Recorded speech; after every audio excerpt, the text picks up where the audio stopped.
NCTV45, The Train, anytime on your time.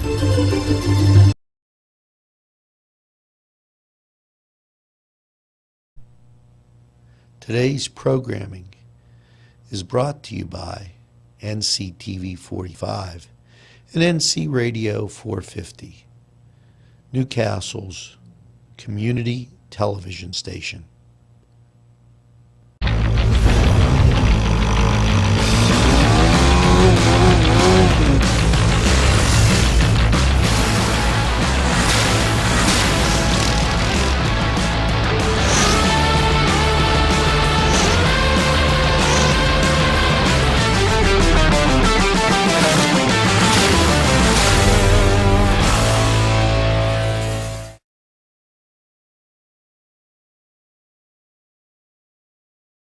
This program furnished by Sporting Goods, 23 East Washington Street, Newcastle. Call 724-658-2535. Welcome to the Cedars Sports Corner, everybody. I'm Alex DeLaverson, and with me is Angelo Parada, our producer. And you don't say. Look at them Penguins, first place. Look at the Penguins, first place. And I'll tell you what, man. I remember, about a month ago, we were talking on this show about what would happen come the playoffs. And we were talking about the importance of seeding and things like that. And right now, look at the seeding. What do you see differently than what we first saw a few months ago? It looks like they're going to end up playing the Islanders. Mm-hmm. They've had a pretty good run against the Islanders, so that makes it great. And I love that Washington is playing Boston. Penguins number one right now in the East Division standing, 77 points. Washington right behind. Washington right behind the Penguins. They have 75. Boston 71, and then the Islanders 70, and so forth. Now, they seem to struggle with Boston and the Islanders and the Rangers. So I like the fact that we're playing the Islanders, who we've beaten, and Boston and Washington have to play it out themselves. Honestly, I don't really care so much about who they play as much as how they're playing going into the playoffs. And we've talked about that in past shows before. And listen, it's almost to the point where some fans feel better about facing a tougher opponent because a lot of Pittsburgh fans, not just Penguins fans, but Pittsburgh sports fans in general, have it in their heads that Pittsburgh teams play down to the level of their competition. I just like to think of it as momentum going into the playoffs. So right now, I'm staying optimistic. I'm trying to smell a Stanley Cup run. I think the Peds will get a Stanley Cup run, honestly. I think we got a Stanley Cup run. Now, switching over from one Pittsburgh team to another, the Steelers had a pretty interesting draft, in my opinion. When talking to most fans, it just seems to be either they love it or hate it. I haven't really talked to anyone that just kind of like, oh, it was decent. It just seems to be like they really don't like it at all, or they love it. So let's take a look at their first pick. So they take Najee Harris, running back out of Alabama. So, and you watch the guy jump over somebody from Notre Dame, and you don't usually jump over people. So this guy's very athletic. 6'2", 230 pounds. He's definitely considered, at least by a lot of experts on ESPN, to be the best tailback in the class. And every down back who absorbs contact. But a lot of fans are still, in my opinion, pretty pessimistic. A lot of fans are saying this doesn't really help them win right now, and so forth. Well, wait. I got a timeout to that. Alabama probably could have beat some NFL teams last year. And with that being said, I don't understand how it's not a right now helping you pick. Well, I mean, I think it helps you immediately because the guy can walk and chew gum at the same time. He gets a handoff and you're keying on Ben or a pass, he's gone. And keep in mind that the wide receiver from Notre Dame that they have was drafted last year, and he was an immediate impact player. oh yeah, I mean, listen, I mean, the right rookies could definitely make an immediate impact. And you start putting together teams from that top four, the Alabamas, the Notre Dames, the Clemsons, the Texas A&Ms, even though they were number 5, you start having something that's going to be kind of interesting. Mm-hmm. Well, I mean, what I don't get is fans who are complaining. First of all, James Conner now in Arizona. There was the running back position at Pittsburgh was very, very thin at best. So, I mean, listen, with the skill set Najee Harris has, I think he definitely will be an immediate Jerome Bettis' comment, though, was excellent. The Steelers are still the gold standard for the AFC North. I would agree. And I just don't see anything that's all taking them and says, geez. A lot of Steeler fans are I think right now, pessimistic. Well, like I said, this is Bed's last year. And I think what we should do is first, let's take a break. When we come back, we'll get more into the Steelers draft selections. But now a word from our sponsors. Easy Clean Car and Van Wash, where your clean wash is our goal.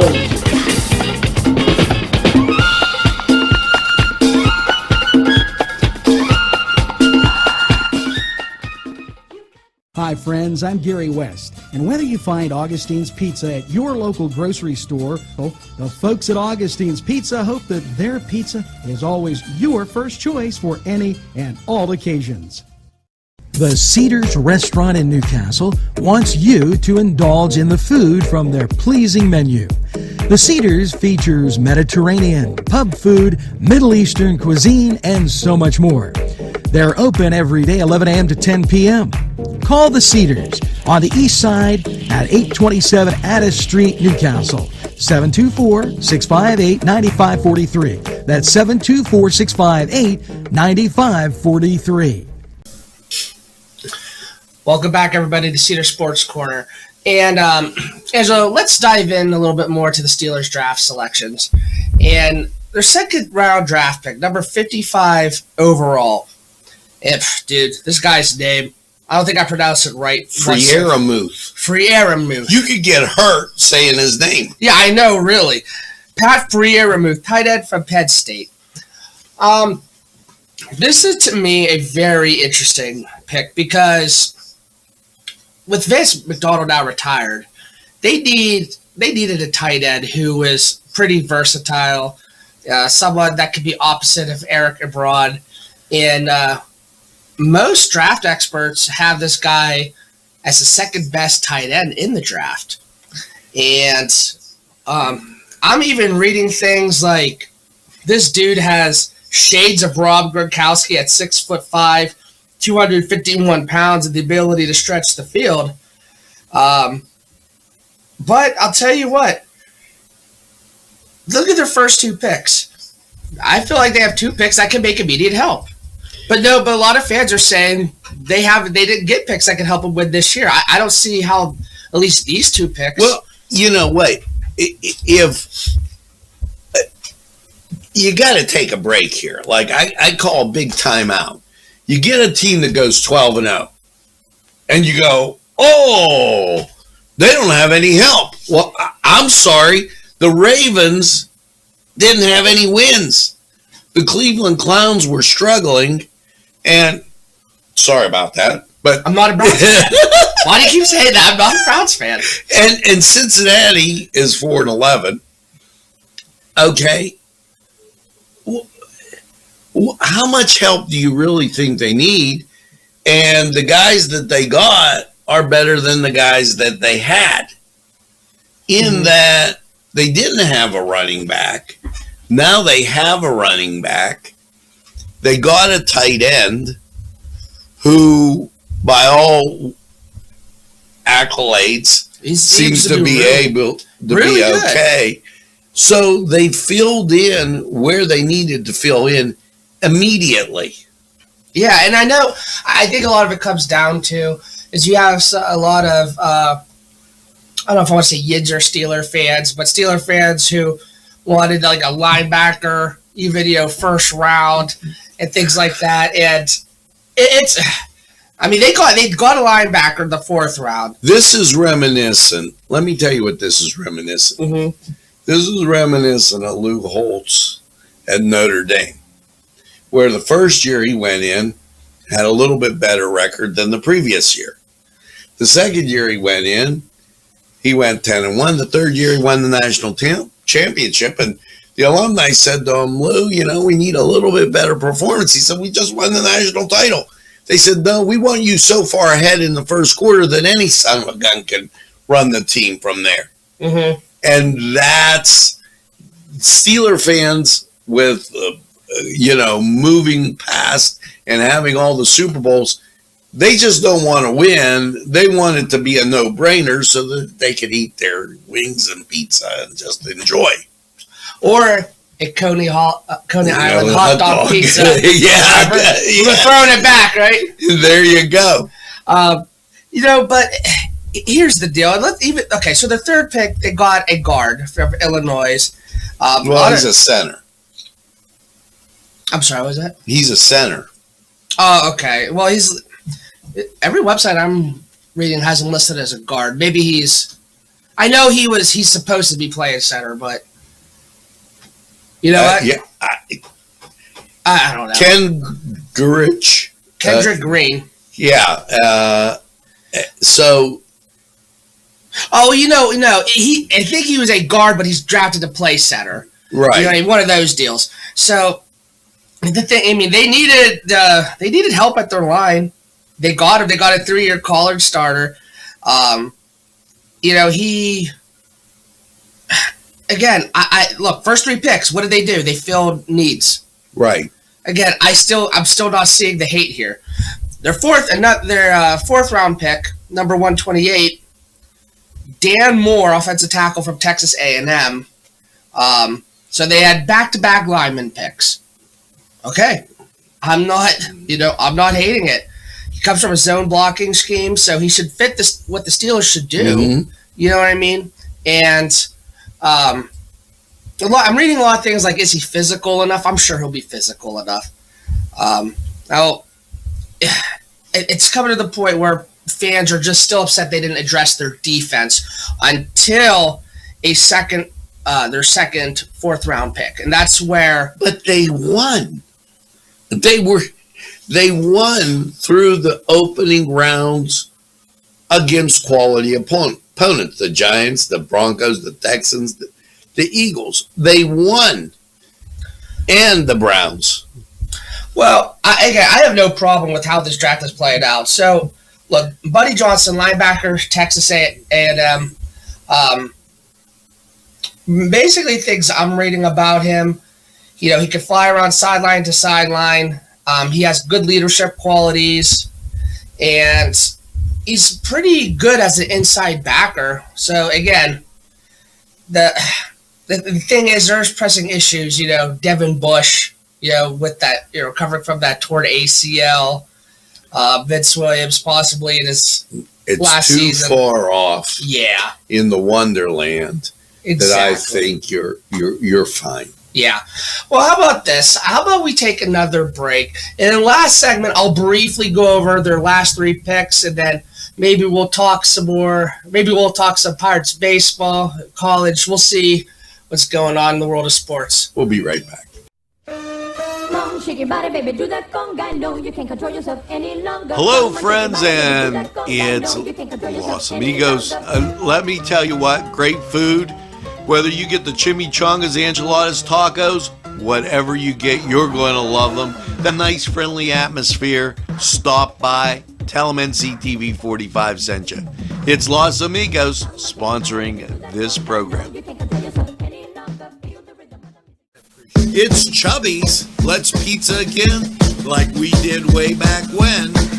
Yes, Chubby's for that great pizza taste. They use Augustine's ingredients, and guess what? You folks on the east side, they deliver. DA Reed Delivery Service will get your Chubby's pizza right to you.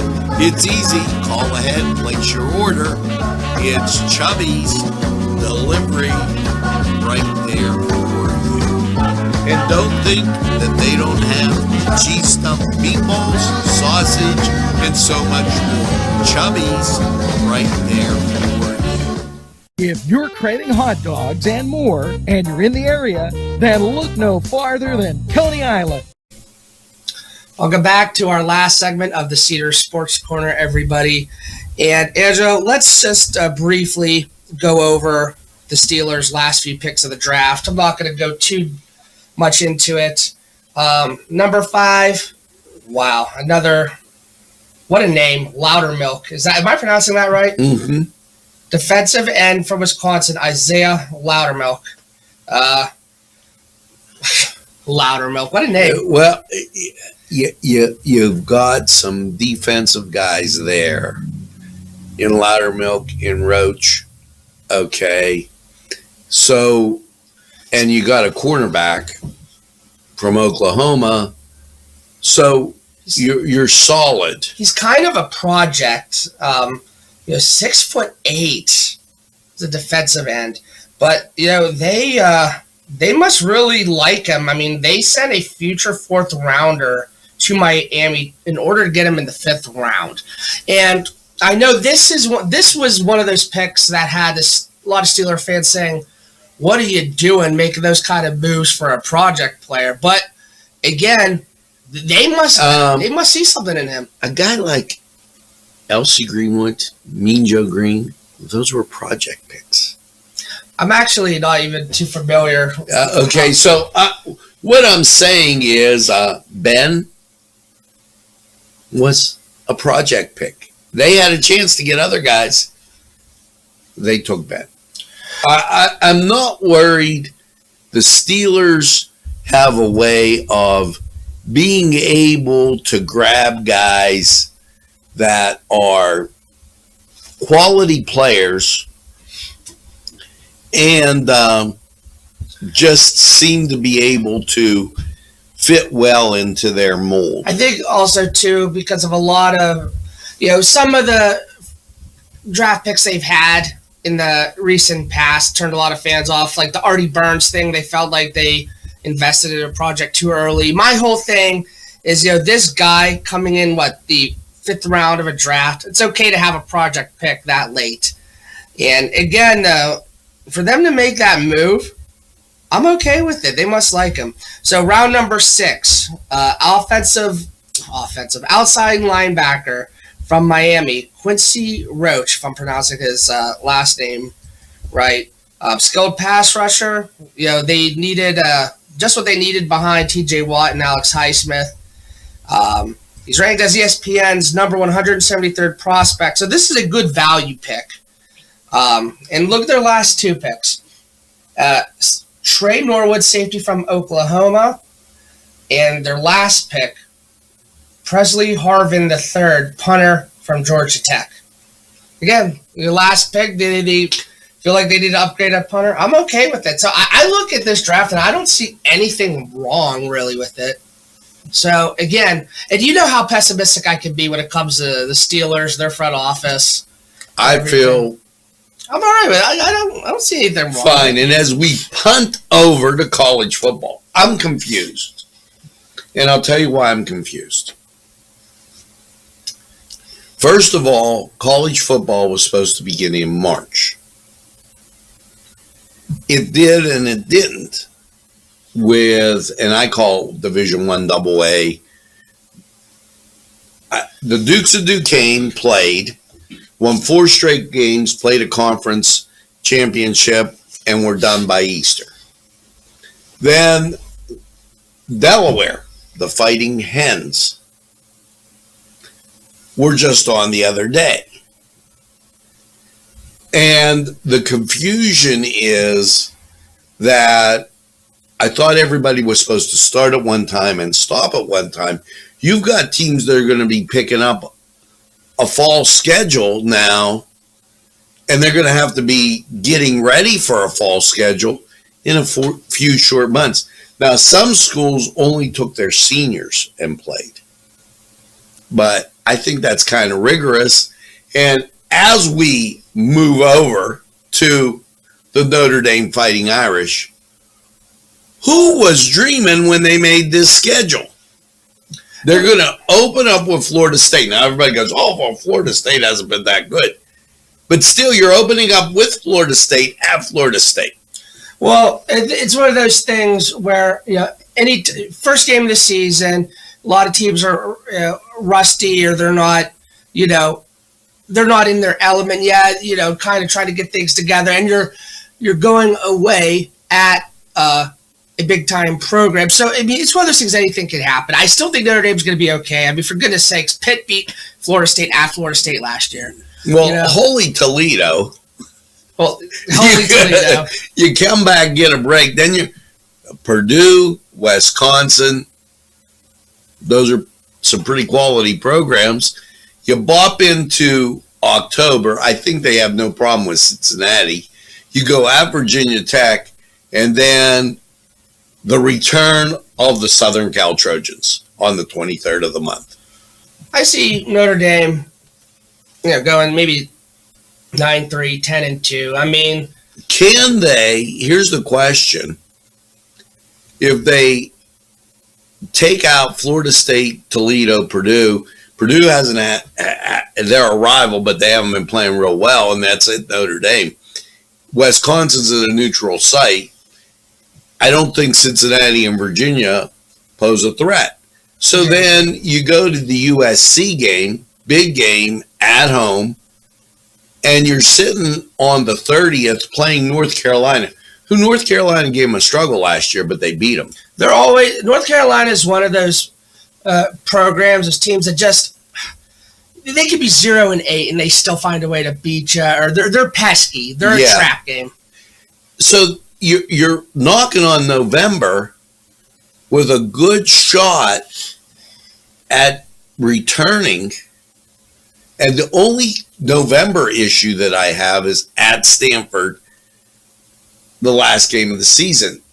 If they would be able to run the table, how well do they do taking on and going to the Bowl Championship Series?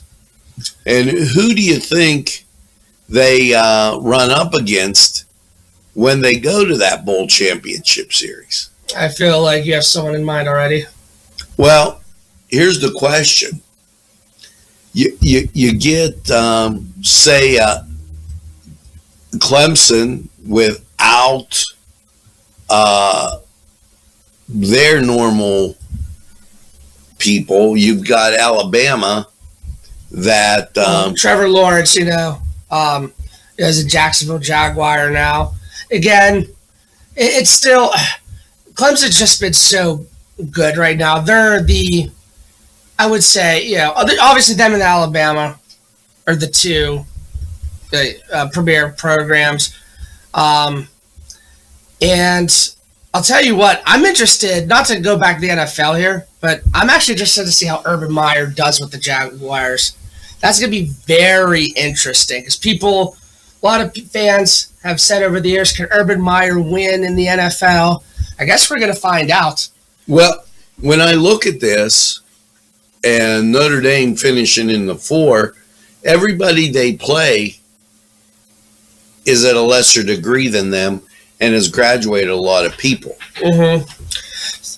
So again, it's going to be interesting. Again, you know how I feel about Pitt. Look at that. Probably their 6 or 7 wins. Well, let's take a look at them for just old time's sake, and taking a look at what the Panthers can bring to the table. And as I'm trying to look, there they are. There they are. Yeah, the Panthers. Well, here's what you got as you stroll forward. So Austin P, should be a win, but you never know with Pitt. Well, we got to get to. Oh, look at They're going to open up with UMass. Yeah, look at the wrong schedule. UMass. Okay, open up with UMass, then going to Tennessee. Oy, oy. Yeah, I mean. Again, doesn't even matter if Tennessee. And then here, I have a problem with this schedule. The first 4 games: UMass, Western Michigan, New Hampshire. Hello, are you playing down? They're like Penn State. I mean, with their schedule. And then you're going to go at Tennessee. Now, let's see. And then you have conference schedule. My point is, and in fairness, you're not looking at this through a Pitt fan's perspective, though. Okay. Tell me, what would a Pitt fan say? You see 3 to 4 cupcake wins on schedule when you look at that. I see at least 2 or 3 upset losses for Pitt, because that's just what Pitt does over the years. They lose those crappy schools. There's cupcake schools. I shouldn't say crappy schools. Cupcake schools. Now, and Pitt has actually out Penn State. Penn State's going to open up at Michigan, then at Ball State, Auburn, Villanova. So their first 4 games. At Wisconsin, you mean? You said at Michigan. Okay. Yeah, Wisconsin. Their first 4 games are Conference Division I, and then they have Villanova. Okay, where Pitt is going Division I. 4 Division I double S. I don't know. I'm still not confident. Maybe being a Pitt fan has made you negative. I'm telling you, those are not easy wins for Pitt. But I think that pretty much wraps up this show. Angelo, any parting words? Let's go Irish. And let's go Pitt. Mm-hmm. You all have a good one, everybody. The Cedars restaurant in Newcastle wants you to indulge in the food from their pleasing menu. The Cedars features Mediterranean, pub food, Middle Eastern cuisine, and so much more. They're open every day, 11 a.m. to 10 p.m. Call the Cedars on the east side at 827 Addis Street, Newcastle, 724-658-9543. That's 724-658-9543.